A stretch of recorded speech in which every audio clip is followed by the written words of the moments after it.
Արգանդվելիձեզ կարող ոչարեմ և մացած դաշնակցատաններին Հայաստան կնացան։ Եթե ամի ծրագրում կամ իրավի դեմ ռազմական արշավի վերասկսում։ Ապա Հայաստան-Ադրբեջան գիծը Վաշինգտոնի համար կարևորագույն պլազդարն է, մանավանդ եթե այդ արշավը երկարատև կլինի, որի համար ցամաքային գործողություններն անխուսափելի պայման է։ Այդ ժամանակ ինչ է սպասությունը։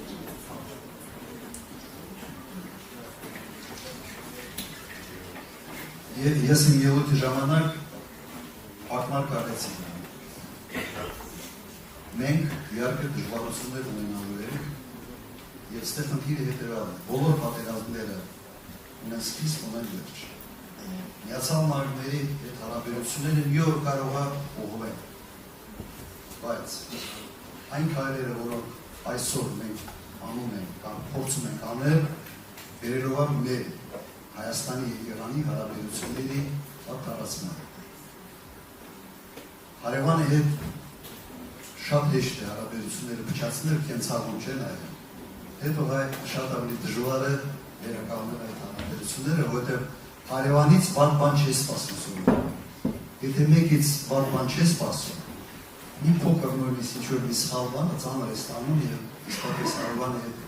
ավելի հեշտ է հարաբերությունները փչացնել, քան կառուցել։ Երբ որ այդ տրիպ ծրագիրը երբ որ քննարկվում է, դա եղել է չեմ սխալվում օգոստոս։ Մինչ այդ մեկ ամիս մինչ այդ Միացյալ Նահանգները ռմբակոծել են Իրանը, բազմաթիվ զոհեր են։ Եվ այդ վիճակում գնալ Վաշինգտոնում քննարկել մի ծրագիր, որը ենթադրում է Իրանի սահման ըստ էության հանձնել ամերիկացիներին, որոնց դեմ ես բան չունեմ, հակառակ մենք պետք է լավ հարաբերություններ ունենալ ամերիկացիների հետ, բայց այդ հարաբերությունների պատճառով մենք չպետք է թշնամանանք Իրանի հետ, այլ մեր կոմպլեմենտարության, քաղաքականության էությունը հենց դա է։ Եթե խնդիրը ճանապարհի մեջ է, մենք պիտի ասենք, մենք այդ ճանապարհը կառուցելու է, աշխատելու է, եթե պետք է այդ կապը ապահովել։ Բայց հասկացեք մեր շահը, Հայաստանի շահը։ Լավ հարաբերություններ ունենալ Իրանի Իսլամական Հանրապետության հետ։ Պրոբլեմներ կան և այսպես ասենք, այս իշխանությունը մեզ բերելով է թշնամացման։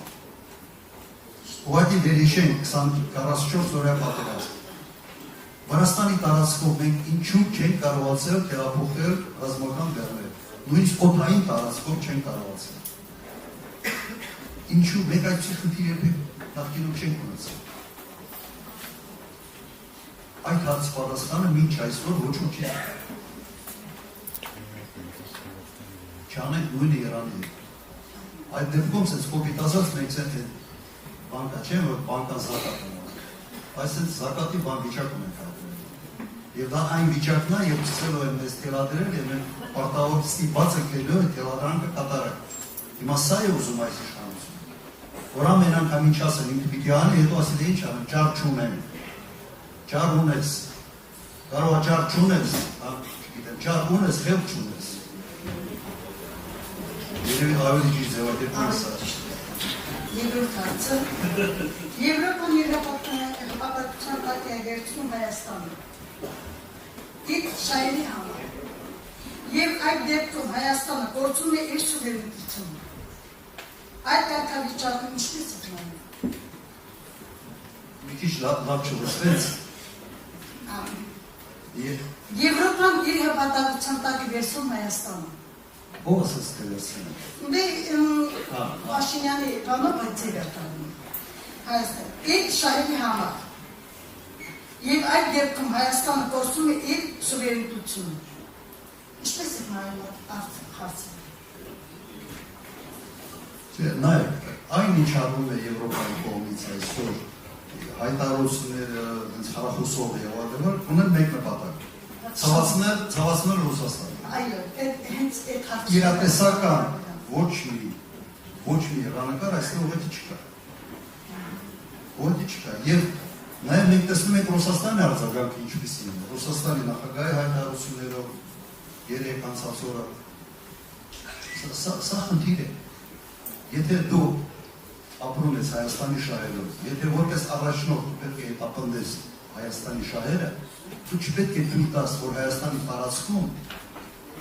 հնչեցնեն նման կարգի հակառուսական արտահայտություն։ Չի կարող։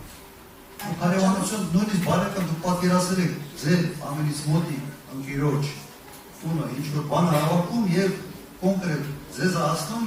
կամ հրապարակային պատուհանի սերը սկսում, որ քեզ կողմ մեր են կրվում վաստը։ Ոնց կտանք, սետ այդ ընկերոջ հետ դու ընկերություն կանես։ Իմ ամեն մեկը թող էս վիճակը մոտարապես են դերի կենցաղային ինչ-որ մի վիճակի է, հասկանալու համար, թե ինչպիսի կոպիտ սխալ է։ Առաջինը Զելենսկուն չպետք է հրավիրել։ Եթե այն ամենանի հրավիրել է, պետք է ուղղակի հետը զգուշացնենք, ասենք, մենք հրավիրելու ենք մեկ պայմանով։ Մեզ մի ներքաշի ձեր կոնֆլիկտի մեջ Ռուսաստանի հետ։ Մենք Ռուսաստանի հետ բարեկամ երկիր ենք։ Չեն ասում, հակառակ